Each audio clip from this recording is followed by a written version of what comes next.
ഇതൊന്നും അല്ലല്ലോ, പൈസ മേടിച്ചിട്ടല്ലേ ചെയ്യുന്നത്, സേവനമൊന്നും അല്ലല്ലോ, ഇങ്ങനെയൊക്കെ പറയും. ആക്ച്വലി നമ്മൾ പറ്റാത്തവരും കാണുമല്ലോ, അവർക്കും നമ്മൾ നമ്മുടേതായിട്ടുള്ള രീതി നമ്മൾ പറയുന്നില്ലെങ്കിലും അങ്ങനെ ചെയ്ത് കൊടുക്കുന്നുണ്ട്. അപ്പൊ ഈ കളിയാക്കലുകൾ വരുന്നത് എങ്ങനെയാണ്? കളിയാക്കലുകൾ പേമ്പറക്കി വൈന, പിന്നെ എന്തെങ്കിലും നമ്മളൊരു എനിക്ക് ഈ ഒരു വട്ടം വീട്ടിൽ നിന്ന് ഇറങ്ങി ഇങ്ങനെ വരുന്നൊരു വഴി ഉണ്ടായിരുന്നേ. അപ്പം ഈ റോഡ് ചെറിയൊരു വഴിയാണ്. ജസ്റ്റ് ഇങ്ങനെ വന്നപ്പോഴത്തേക്കും പെട്ടെന്നൊരു വണ്ടി വന്ന് ക്രോസ് ചെയ്തു. അപ്പം ഞാൻ പറഞ്ഞു നോക്കി പോയിക്കൂടായിരുന്നോ എന്ന് ചോദിച്ചു.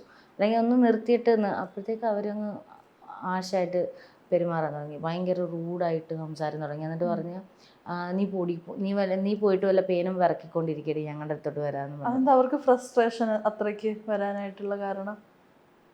അറിയില്ല, എനിക്കറിയില്ല, ഞാൻ അവരെ കണ്ടിട്ടൊന്നുമില്ല. പക്ഷെ അവർ കണ്ടിട്ടുണ്ടായിരിക്കും, അറിയില്ല. ഓരോരുത്തരും പെട്ടെന്ന് ഓരോരുത്തരും ഇങ്ങനെ ഇതാവുമ്പോഴത്തേക്കും ചെറിയ ചെറിയ കുശുമ്പുകൾ.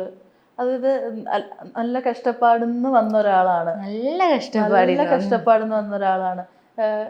അപ്പൊ അങ്ങനെ ഒരാള് ഉയർന്നു വരുന്നത് കാണുമ്പോഴത്തേക്ക് പലർക്കും അക്സെപ്റ്റ് ചെയ്യാനായിട്ടുള്ളൊരു ബുദ്ധിമുട്ടല്ലേ? ഉറപ്പായിട്ടും അതുണ്ടാവും. അങ്ങനെ തന്നെ ആണല്ലോ സമൂഹം. ഒരാള് എല്ലാവരും ക്രാബ് കണക്കാണ്. ഒരാൾ പൊങ്ങി പോകുമ്പോഴത്തേക്ക് അടുത്ത ആൾ പിടിച്ച് താഴോട്ട് ശ്രമിക്കും, അത്രേ ഉള്ളൂ. അതെ. ഫാമിലിയുടെ സപ്പോർട്ട് എങ്ങനെയാ? ഉമ്മച്ച, വാപ്പ, ഹസ്ബൻഡ്, കാക്കു, പിന്നെ ആങ്ങള, എല്ലാവരും നല്ല സപ്പോർട്ടാണ്. മക്കള് നല്ല സപ്പോർട്ടാണ്.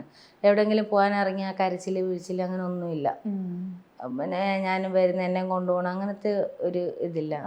നല്ല മക്കളാണ്. ബട്ട് ഒരു രൂപ എടുക്കാൻ ഇല്ലാതെ ഇരുന്ന അവസ്ഥയിൽ നിന്ന് സ്വന്തമായിട്ടായി ഇപ്പൊ വീണ്ടും ഒരു സലൂൺ ആവുമെന്നൊക്കെ പറഞ്ഞു കഴിഞ്ഞാല്, ഒരു സലൂൺ, ഇപ്പൊ 2 സലൂണ്, ഒരു റെസ്റ്റോറൻറ്റ് ചെറിയ കാര്യമേ അല്ല.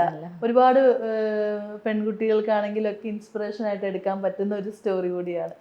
നമുക്കൊരു വളർച്ച ഉണ്ടായതിനു ശേഷം ഈ മാറ്റി നിർത്തിയവര് നമ്മുടെ അടുത്തോട്ട് വരുന്ന സിറ്റുവേഷനിൽ ആ സ്റ്റേജിലോട്ട് എത്താൻ തുടങ്ങി. എന്നാലും നമ്മള് നമ്മുടെ ഇതുപോലെ തന്നെ. എന്നാലും അങ്ങനെ ഞാൻ അങ്ങോട്ട് അങ്ങനെ പോവലില്ല. പക്ഷെ വരലും എന്താ അന്നത്തെ എന്താ ചോദിച്ചാൽ ഏതാ, അത്രേ ഉള്ളൂ.